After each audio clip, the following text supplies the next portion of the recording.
ശ്രദ്ധിക്കും. സുജൂദിന്റെ അവയവങ്ങളിൽ സുഗന്ധം പുരട്ടിയ പരുത്തി വെക്കണം, സുഗന്ധം ഉപയോഗിക്കണം. ഇങ്ങനെയാണ് എല്ലാ ഗ്രന്ഥങ്ങളിലും ഉള്ളത്. അങ്ങനെയാണ് നബി സല്ലല്ലാഹു അലൈഹി വസല്ലം തങ്ങൾ പഠിപ്പിച്ചിട്ടുള്ളത്.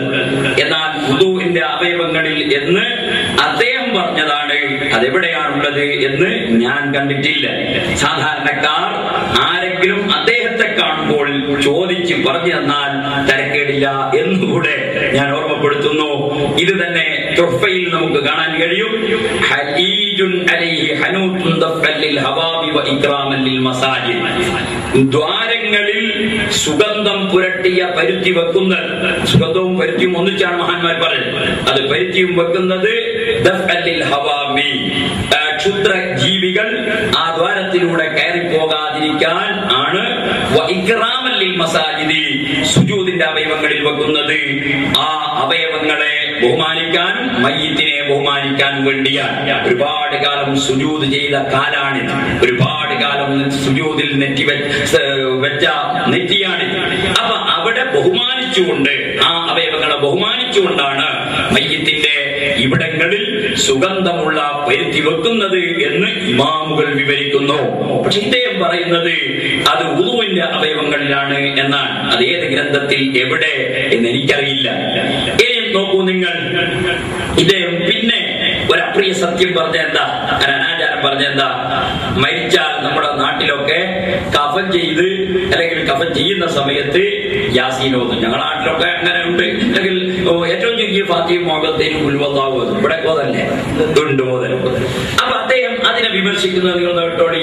7 എന്താണ് അദ്ദേഹം പറയുന്നത്? അങ്ങനെ ഓതിയാൽ മയ്യിത്തിന് ഒരു ഉപകാരവും കിട്ടുകയില്ല. അദ്ദേഹത്തിന്റെ ചോദ്യം, കഫൻ ചെയ്യുന്ന സമയത്ത് യാസീൻ ഓതണോ എന്നാ. കഫൻ ചെയ്യുന്ന സമയത്ത് ആളുകൾ ഇങ്ങനെ വട്ടം കൂടി ദിക്റുകളിലായിട്ടോ ഖുർആൻ പാരായണത്തിലായിട്ടോ ഒഴുകേണ്ട ആവശ്യമില്ല. അദ്ദേഹത്തിന്റെ ചോദ്യം, കഫൻ ചെയ്യുന്ന സമയത്ത് യാസീൻ ഓതണോ എന്നാ. കഫൻ ചെയ്യുന്ന സമയത്ത് ആളുകൾ ഇങ്ങനെ വട്ടം കൂടി ദിക്റുകളിലായിട്ടോ ഖുർആൻ പാരായണത്തിലായിട്ടോ ഒഴുകേണ്ട ആവശ്യമില്ല.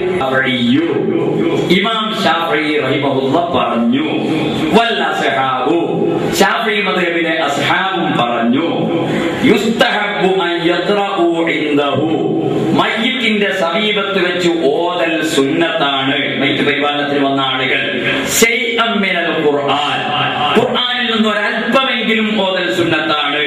ഖാലു, മാത്രമല്ല അവർ പറഞ്ഞു, ഫഇൻ ഖതമുൽ ഖുർആന കുല്ലഹു, ഇനി ഖുർആൻ മുഴുവനും ഖത്തം മൊത്തം ഒരാൾ അവർ ഓതുകയാണെങ്കിൽ കാന ഹസൻ, അത് നല്ല പരിപാടിയാണ്.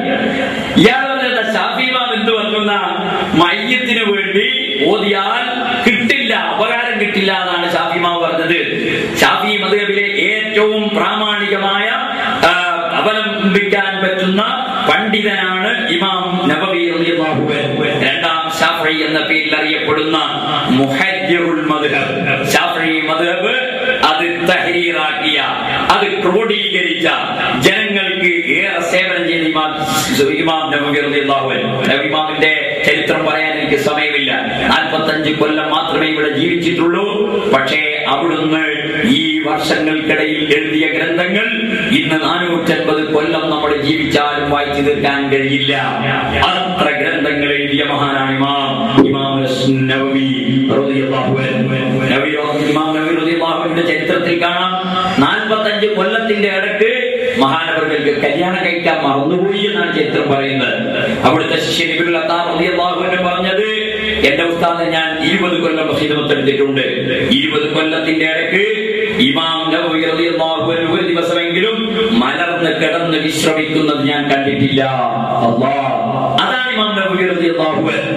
എന്നിട്ട് സുഖലോലുപനായി വലിയ മണിമാളികകൾ പണിത് ആ ഇമാമുകളൊക്കെ ജീവിച്ച മാർഗത്തിൽ നിന്ന് എത്രയോ അകന്ന്, ഞാൻ കുറ്റപ്പെടുത്തുകയല്ല, എന്നിട്ട് ആ ഇമാമുകളെ തിരുത്താൻ വേണ്ടി ഇമാമുകളെ കുതിര കയറുക എന്ന് പറഞ്ഞാൽ അത് സഹിക്കുന്ന കാര്യമല്ല. നിങ്ങൾ ആലോചിച്ച് നോക്കൂ, ശാഫിഈ ഇമാമിനെ കുറിച്ച് ഇമാം നബവി തങ്ങൾ പറയുന്നത്, അവർ പറഞ്ഞു, ഫഇൻ ഖതമുൽ ഖുർആന കുല്ലഹു കാന ഹസന, ഖുർആൻ 30 ജുസും ഓതിയാൽ അത് വളരെ നല്ലതാണ്.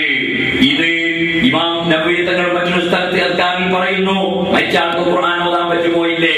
അദ്കാറിന്റെ 179-ാമത്തെ പേജിൽ പറയുന്നു, വയുസ്തഹബ്ബു ലിസ്സാഇലി അൽ-ഇക്താർ മിൻ ഖിറാഅത്തിൽ ഖുർആനി വദ്ദിക്രി വദ്ദുആഇ ലിഅഹ്ലി തിൽക്കൽ മഖ്ബറ. ഒരു ഖബർസ്ഥാനിൽ സിയാറത്തിന് പോകുന്ന ആള് അവിടെ മറവ് ചെയ്യപ്പെട്ട ആളുകൾക്ക് വേണ്ടി ഖുർആൻ ഓതുന്നതും ദിക്ർ ചെയ്യുന്നതും ദുആ ചെയ്യുന്നതും വർദ്ധിപ്പിക്കുന്നത് സുന്നത്താണ്. വസാഇൽ മൗതാ വൽ മുസ്ലിമീന അജ്മഈൻ, മറ്റ് ലോകത്തുള്ള എല്ലാ മുസ്ലിങ്ങൾക്ക് വേണ്ടിയും അത് ചെയ്യുന്നത് വളരെ പ്രധാനപ്പെട്ട സുന്നത്താണ്. വയുസ്തഹബ്ബു ഇക്താർ മിന സിയാറത്തി, എപ്പോഴും സിയാറത്ത് ചെയ്യുക എന്നത് വളരെ പ്രധാനപ്പെട്ട സുന്നത്താണ്. വഅൻ യുക്റൽ വുഖൂഫ ഇൻദ ഖുബൂരി അഹ്ലിൽ ഖൈരി വൽ ഫദ്ൽ, മഹാന്മാരായ ഔലിയാക്കളുടെയും സ്വാലിഹീങ്ങളുടെയും മഖ്ബറകളിൽ പോയി അവിടെ ഒരല്പസമയം നിൽക്കുന്നത്, അത് കൂടുതലായി വർദ്ധിപ്പിക്കുന്നത് വളരെ സുന്നത്തായ സംഗതിയാണ്. ഇതാ അദ്കാറിന്റെ 179-ാമത്തെ പേജിൽ പറഞ്ഞു. ഇനിയും അദ്കാറിൽ നമുക്ക് കാണാൻ കഴിയും, വയുസ്തഹബ്ബു അൻ യഖൂല ഇൻദഹു ബഅദൽ ഫറാദി സഅതൻ, മയ്യിത്ത് ഖബറിൽ വെച്ചതിന്റെ ശേഷം കുറച്ച് സമയം അവിടെ ഇരിക്കൽ സുന്നത്തുണ്ട്. അവിടെ ഒരു ഒട്ടകത്തെ അറുത്ത് അതിന്റെ മാംസം വിതരണം ചെയ്യുന്ന അത്രയും സമയം അവിടെ വെച്ച് ഖുർആൻ ഓതിക്കൊണ്ടിരിക്കണം അവിടെ ഉള്ള ആളുകൾ.